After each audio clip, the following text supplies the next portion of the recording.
funny, but we are ruled by it every second of our life. That's the amazing thing. We do things and we don't do things in almost all cases because of information. Yes, and this is really, because it's so subtle, it's much more subtle than energy. It has bypassed all of science until now.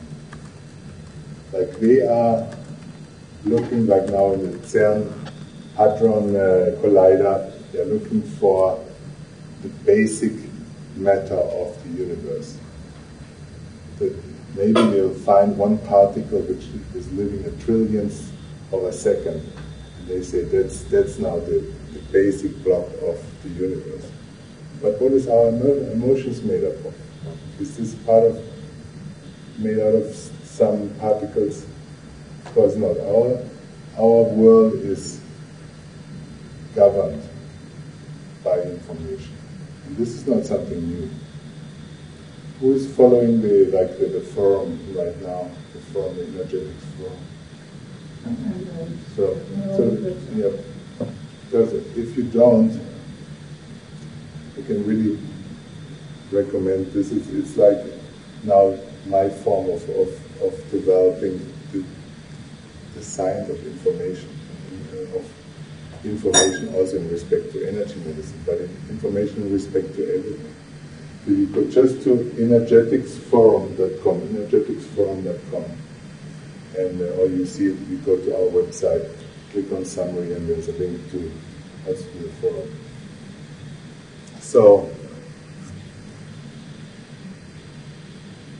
information is what brought you here, and I know it's also a very, very common, or maybe the most common reason why we get sick and why we stay healthy.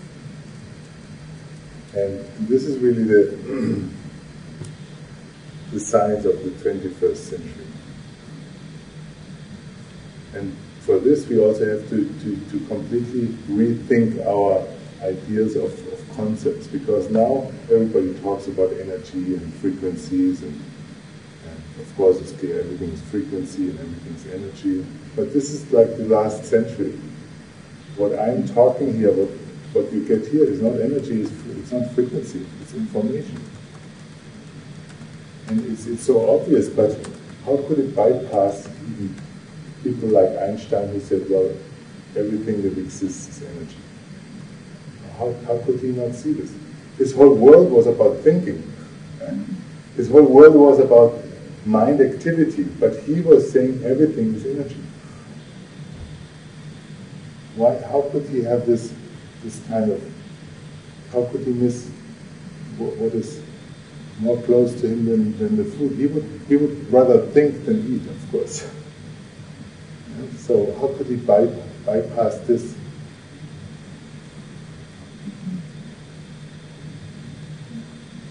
Certainly because exactly what we usually use to experience our environment is exactly this, what we are missing in our observation. It's thinking that how we experience our world, how we visualize it, how we see our vision.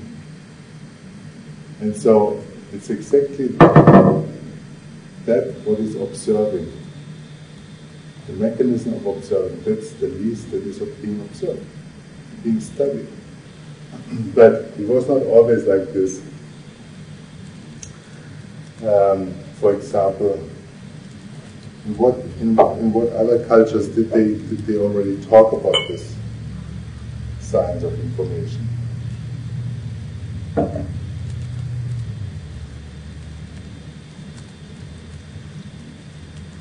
You never heard about any other cultures thinking, talking about information.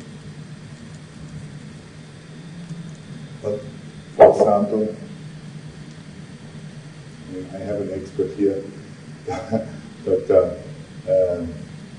really Maya, And you can also just say something, because I know you know most of the questions. Because it's nice for me, you see, otherwise I'm just here thinking I'm passing by everybody. It's nice, it's like, this was the ancient way of the Greek, that they would have a discourse in front of, that's the forum. The idea of the forum is that in the middle of the town, they would have a gathering, and then 2, 3, 5 people would talk and everybody would listen. We have a completely corrupted idea. As one person is speaking, everybody else is. And of course, most don't hear anything. I went to school, 9 years of French. I couldn't order a metro ticket in Paris. Yeah. No, but I mean the French are also a little difficult, but my French, difficult in understanding other people. But the reason was that our teaching system is just not effective. Because we would have to know the science of information to be able to communicate things, so that they don't take 9 years to get the illusion of speaking another language, because it's a completely an illusion. So our school system is completely out, because they have never learned the science of information. And in all the traditions, like the Greek, there was much more of this. And for example, Plato, he was the one who said, behind everything that we see is the world of information, is the world of ideas. Which originally came from the Vedas, the Indian culture, 6,000 years ago. We did it already with calculation, completely different way with the 16 sutras, which is completely different in our school teaching that we know. Yes, and they called it the Akashic records, this field. I was living 5 years in India, so if you have not heard about the Akashic records, there's places still now in India. Every big town has a place where you can go, you give your name, I don't know, maybe your birthday, and they say, yes, we have been waiting for you the last 5,000 years. We have the record for you. And then they go in the palm leaf, in the palm leaf library, they pull out the palm leaf for you, and then they give you all the information about your life. And this is called the Akashic records. So they had this going on for 5,000 years. And now we are rediscovering this, that there is an informational field. How otherwise can you call this? That basically rules our life. Rules or controls or guides, or you can use different words. And the really interesting thing is that we have now, it's all around us. We have all the technology that we can learn from.